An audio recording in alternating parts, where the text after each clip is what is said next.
রাত পেরোলেই নির্বাচন রয়েছে পশ্চিমবঙ্গে এবং দ্বিতীয় দফার তথা শেষ দফার নির্বাচন। ১৪২টি কেন্দ্রে নির্বাচন হবে, যেখানে ১৪৪৮ জন প্রার্থীর ভাগ্য নির্ধারণ হবে এই দ্বিতীয় দফা নির্বাচন থেকে। সেখানে একদিকে যেমন ভবানীপুর কেন্দ্রে একেবারে যুযুধান দুপক্ষ লড়াই রয়েছে মমতা বন্দ্যোপাধ্যায় এবং শুভেন্দু অধিকারী। পাশাপাশি বেশ কয়েকজন প্রাক্তন মন্ত্রীরও ভাগ্য নির্ধারণ হবে এই দ্বিতীয় দফার ভোট থেকে। এই যে আমি একটি ডিসিএসআরসি কেন্দ্রে রয়েছি, সেখান থেকে ভোট কর্মীরা তারা রওনা হচ্ছেন তাদের শেষ মুহূর্তে ভোটদান কেন্দ্রে যাওয়ার জন্য প্রস্তুতি নিচ্ছেন এবং আমি এই চিত্রটা দেখানোর চেষ্টা করব। এই যে ভোট কর্মী যারা রয়েছেন তারা কিন্তু একেবারে রওনা হচ্ছেন ভোটদান কেন্দ্রে। তার আগে এক নিরাপত্তা রক্ষী এবং নির্দিষ্ট গাড়ি তাদেরকে দেওয়া হচ্ছে নির্বাচন কমিশনের তরফে। মূলত অবাধ শান্তিপূর্ণ যাতে ভোট হয় সেই লক্ষ্য রয়েছে নির্বাচন কমিশনের, এবং সে কারণেই ভোট কর্মীর সঙ্গে একই সঙ্গে নিরাপত্তারক্ষী দেওয়া হচ্ছে। পাশাপাশি কেন্দ্রীয় বাহিনীর টহল রয়েছে বিভিন্ন এলাকায়।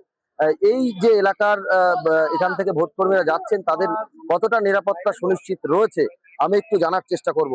দাদা, কি বলেন, প্রথম দফা তো ভালো ভোট হয়েছে, হ্যাঁ, আপনারা ভোট কর্মীরা কতটা আশ্বস্ত? আমরা ঠিকই আছে, আমাদের কোনো অসুবিধা নেই, ঠিকঠাকই নিরাপত্তা রয়েছে। সেক্টর থেকে শুরু করে নিরাপত্তা রক্ষী থেকে শুরু করে সবটাই আমাদের সাথে। এখান থেকে কি কি বুঝে নিলেন? এখান থেকে কিভাবে সমস্ত পোলিং যে মেটেরিয়ালস গুলো সেগুলো আমরা নিলাম, সবকিছু নিয়েই ঠিকঠাকভাবে আমরা বুথে রওনা দিচ্ছি এবার। কি নাম আপনার? মনীন্দ্রনাথ লাইয়া। আচ্ছা, মনিরবাবুর সঙ্গে কথা বললাম, কোন রকম সমস্যা হচ্ছে না তাদের, কারণ একেবারে নিরাপত্তা সুনিশ্চিত করেছে নির্বাচন কমিশন, এমনটা তারা মনে করছেন। পাশাপাশি আমি একটু কথা বলার চেষ্টা করব যারা মহিলা ভোট কর্মী রয়েছে তাদের নিরাপত্তা কতটা সুনিশ্চিত করতে পারলো নির্বাচন কমিশন, একটু কথা বলার চেষ্টা করব। দিদি, প্রথম দফা ভালো ভোট হয়েছে, আপনারা ভোট কর্মী কতটা নিরাপত্তা রয়েছে আপনাদের মনে করছে? এখনো অব্দি তো আছে, ভবিষ্যতের কথা বলতে পারি না, সময় আসবে বোঝা যাবে। আর ভোট কেন্দ্রে পৌঁছচ্ছেন, সেখানে নিরাপত্তা রক্ষী সঙ্গেই থাকছে, কি বলবেন? অবাধ শান্তিপূর্ণ ভোট করাই যে লক্ষ্য রয়েছে নির্বাচন কমিশনের। এখন না দাদা বলার মতো সিচুয়েশনে নেই, যা পরিস্থিতি, বাস না আসলে কিছুই ভালো লাগছে না। মানে ভোটদান কেন্দ্রে পৌঁছবেন, তারপরে বুঝতে পারবেন কত নিরাপত্তা থাকবে। আশা করি থাকবে। কি নাম আপনার? কৌশালী সরকার।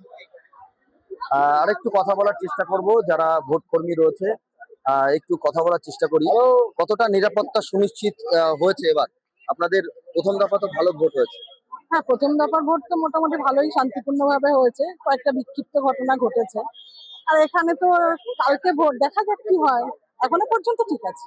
আপনারা কি কি বুঝে নিলেন এখান থেকে ডিসিআরসি থেকে? আমাদের যেগুলো মেটেরিয়াল, যেগুলো প্রয়োজনীয়, সেগুলো সব বুঝে নিয়েছি।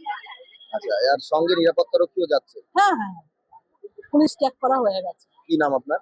মহুয়া ঘোষ, সেকেন্ড পোলিং অফিসার। আপনাদের বাড়ি সবুজ সংঘ ক্লাব।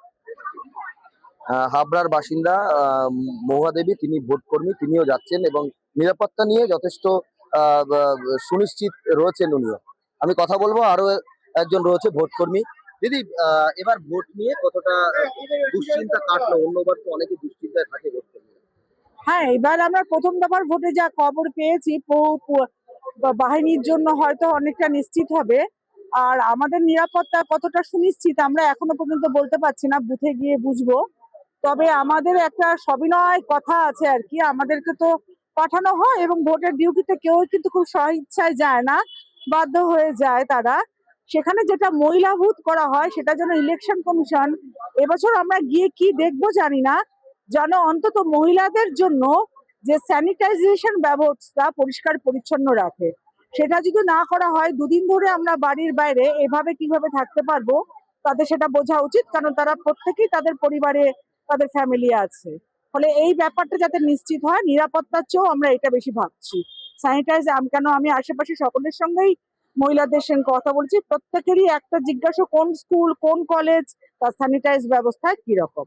ঠিক আছে, আর নিরাপত্তা নিয়ে আমি এখনই কিছু বলতে পারবো না, তার কারণ আমরা যাবো তারপরে বলতে পারবো। কি নাম আপনার? আমার নাম শ্রাবণী চট্টোপাধ্যায়, আমি মধ্যমগ্রাম হাই স্কুল থেকে আসছি।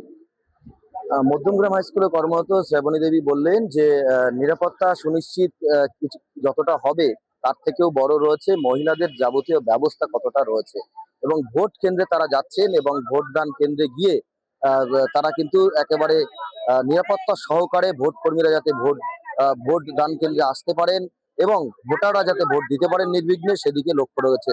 আমি আরো একবার দেখানোর চেষ্টা করব যে এই যে ডিসিআরসি কেন্দ্র থেকে ভোট কর্মীরা বেরোচ্ছেন, তারা নির্দিষ্ট বুথে পৌঁছে যাবেন। 29শে এপ্রিল দ্বিতীয় দফা তথা শেষ দফার যে ভোট, সেখানে কিন্তু 142টি বিধানসভা কেন্দ্র রয়েছে, যেখানে 1448 জন প্রার্থীর ভাগ্য নির্ধারণ হবে। এবং এই মুহূর্তে 2321 কোম্পানি কেন্দ্রীয় বাহিনী থাকছে দ্বিতীয় দফার ভোটে, এবং 38,297 জন পুলিশ কর্মী তারা কিন্তু থাকবে নিরাপত্তার জন্য। মহিলা ভোট কর্মী দ্বারা পরিচালিত ভোটদান কেন্দ্র থাকবে 10,361টি, এবং 84 জন পর্যবেক্ষক ছিলেন, পুলিশ পর্যবেক্ষক। সেখানে আরো 11 জন বাড়ানো হয়েছে নির্বাচন কমিশনের তরফে। নির্বাচন কমিশন চায় অবাধ এবং শান্তিপূর্ণ ভোট, তবে প্রথম দফার মতো দ্বিতীয় দফাতেও অবাধ এবং শান্তিপূর্ণ ভোট হয় কিনা সেদিকেই আমাদের নজর থাকবে। কলকাতা থেকে সুজিত দুয়ারি,